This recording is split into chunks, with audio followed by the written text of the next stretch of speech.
Good morning student. Siddharth शिक्षा सदन online class में आपका हार्दिक स्वागत है।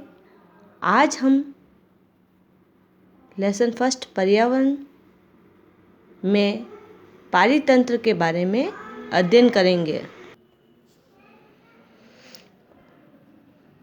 जैवमंडल, स्थलमंडल, वायुमंडल और जलमंडल, इन तीनों से मिलाकर जैवमंडल का निर्माण होता है। अब आज हम पारितंत्र क्या है, पारितंत्र के बारे में समझेंगे। पारितंत्र वह तंत्र जिसमें समस्त जीवधारी आपस में एक दूसरे के साथ तथा पर्यावरण के उन भौतिक एवं रासायनिक कारकों के साथ परस्पर क्रिया करते हैं जिससे वे निवास करते हैं। ये सब ऊर्जा और पदार्थ के स्थानांतरण द्वारा समृद्ध हैं, यानी स्थानांतरण द्वारा उनसे जुड़े हुए हैं।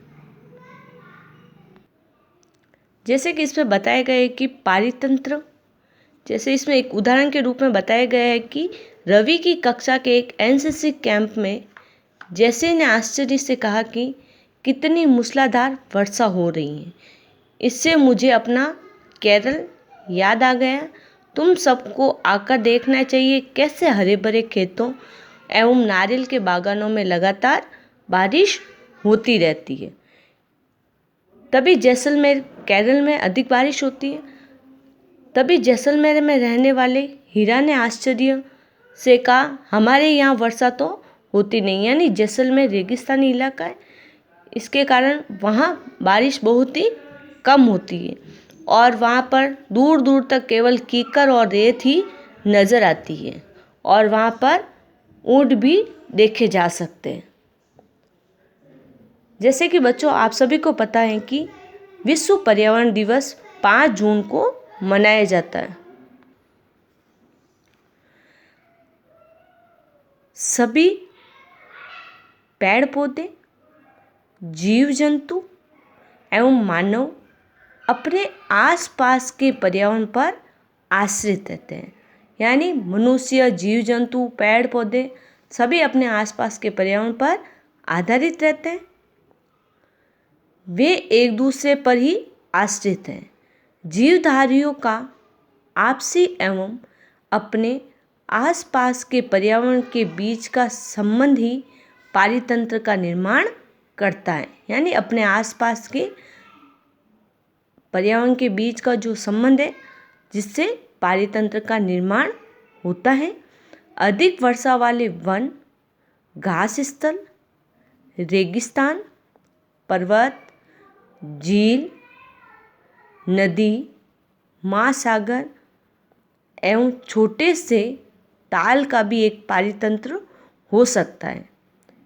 यानी अधिक वर्षा वाले वन है जहाँ वर्षा अधिक होती है और वहाँ वन, घास स्थल, छोटी छोटी घासें, रेगिस्तानी इलाका, पर्वत, झील, नदी, महासागर, ये सब एक पारितंत्र हो सकते हैं। फिर इसके बाद है मानवीय पर्यावरण। क्या है? मानवीय पर्यावरण। मानवीय पर्यावरण मानव अपने पर्यावरण के साथ पारस्परिक क्रिया करता है और उसमें अपनी आवश्यकता के अनुसार परिवर्तन करता है। मानव अपने पर्यावरण के साथ पारस्परिक क्रियाएं करेगा और फिर उसके बाद अपनी आवश्यकता के अनुसार परिवर्तन करता है। प्रारंभिक मानव ने स्वयं की प्रकृति के अनुरूप बना लिया था। प्रारंभिक यानी बहुत पहले के समय के मानव ने स्वयं यानी अपनी ही प्रकृति के अनुरूप उसको बना लिया था। उनका जीवन सरल था और आसपास की प्रकृति से उनकी आवश्यकताएं पूरी हो जाती थी। यानी अपने आसपास के प्रकृति या पर्यावरण से उनकी आवश्यकताएं पूरी हो जाती थी। मानव ने पर्यावरण के उपयोग और उसमें परिवर्तन करने के लिए कई तरीके लिए, जैसे कि उसने फसल उगाना, पशु चराना, स्थायी जीवन जीना सीख लिया था। यानी मनुष्य ने पर्यावरण के उपयोग और उसमें परिवर्तन करने के लिए धीरे धीरे कई तरीकों से कुछ चीज़ें सीख ली थी, जैसे फसल उगाना है, पशु पालना है और अपना जीवन स्थायी जीवन जीना सीख लिया था। फिर है धीरे धीरे पहिए का आविष्कार हुआ, आवश्यकता से अधिक अन्न उपजाया गया, वस्तु विनिमय पद्धति का विकास हुआ। वस्तु विनिमय यानी विनिमय का अर्थ होता है बच्चों आदान प्रदान। वस्तु विनिमय जैसे कि वस्तु के बदले वस्तु देना। जैसे कि हमने किसी को 1 किलो या 5 किलो गेहूँ दिया तो उससे हम 5 किलो चावल लेकर, यानी वस्तु के बदले में वस्तु देना वस्तु विनिमय पद्धति कहलाती है। व्यापार आरंभ हुआ एवं वाणिज्य का विकास हुआ। औद्योगिक क्रांति से बड़े पैमाने पर उत्पादन प्रारंभ हो गया। परिवर्तन तेज गति से प्रारंभ हुआ। जैसे कि आप सभी को पता है कि आप गर्मी का मौसम होता है, आप गर्मी के मौसम में तरबूज, सर्दी में भुनी हुई मूंगफली खाना क्यों पसंद करते हैं? प्राकृतिक एवं मानवीय पर्यावरण के बीच सही संतुलन होना आवश्यक है। मानव को पर्यावरण के साथ समरसता से रहने और उनके उपयोग करना सीखना चाहिए। तो बच्चों इसमें मानवीय पर्यावरण के बारे में, मानव अपने पर्यावरण के साथ पारस्परिक क्रिया करता है और उसमें प्रकृति उसमें आवश्यकता के अनुसार परिवर्तन करता रहता है। ठीक है बच्चों, इसी के साथ आपका पाठ समाप्त होता है। इसके कुछ प्रश्न उत्तर हैं जिनको हम देखते हैं। इनसे संबंधित ये तो मैंने आपको करवा दिया लगभग। इनमें से कौन सा प्राकृतिक परितंत्र नहीं है? मरुस्थल, वन, ताल। तो कौन सा नहीं है? ताल। इनमें से कौन सा मानवीय पर्यावरण का घटक नहीं है? मानवीय पर्यावरण का घटक स्थल, धर्म, समुदाय। तो इसमें से स्थल जो है मानवीय पर्यावरण का घटक नहीं है। फिर तीसरा है, इनमें से कौन सा मानव निर्मित पर्यावरण है? इनमें से कौन सा मानव निर्मित पर्यावरण है बच्चों? सड़क। इनमें से कौन सा पर्यावरण के लिए खतरा है? इनमें से कौन सा पर्यावरण के लिए खतरा है? तो जनसंख्या वृद्धि जो पर्यावरण के लिए खतरा है।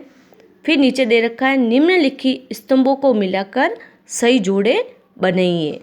इन स्तंभों को मिलाना जैसे कि जैवमंडल, फिर है वायुमंडल, जलमंडल और पर्यावरण। जैवमंडल क्या होता है?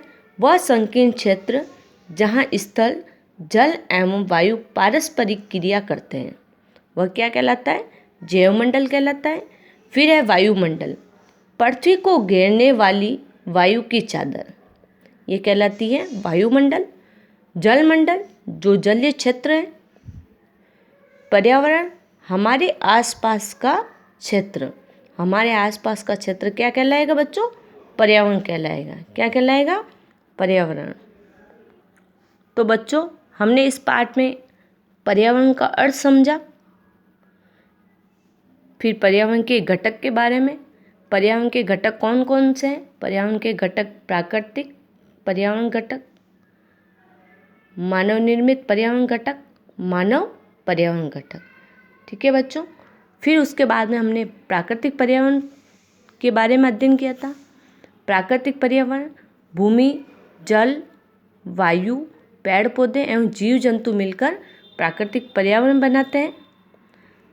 फिर पर्यावरण के क्षेत्रों को आपने समझा था, उसमें जैवमंडल था। जैवमंडल में वायुमंडल, जलमंडल और स्थल मंडल के बारे में अध्ययन किया था। स्थल मंडल वह क्षेत्र हैं जो हमें वन, कृषि और मानव बस्तियों के लिए भूमि, पशुओं को चरने के लिए घास स्थल प्रदान करता है, वह स्थल मंडल कहलाता है। जलमंडल जल के क्षेत्रों को हम जलमंडल कहते हैं। वायुमंडल पृथ्वी के चारों ओर फैली वायु की परत को हम वायुमंडल कहते हैं। पृथ्वी के चारों ओर फैली वायु की परत को हम क्या कहते हैं? वायुमंडल कहते हैं। और जैवमंडल, जलमंडल, वायुमंडल और स्थलमंडल, इन तीनों को मिलाकर जैवमंडल की उत्पत्ति होती है। ठीक है बच्चों, थैंक यू।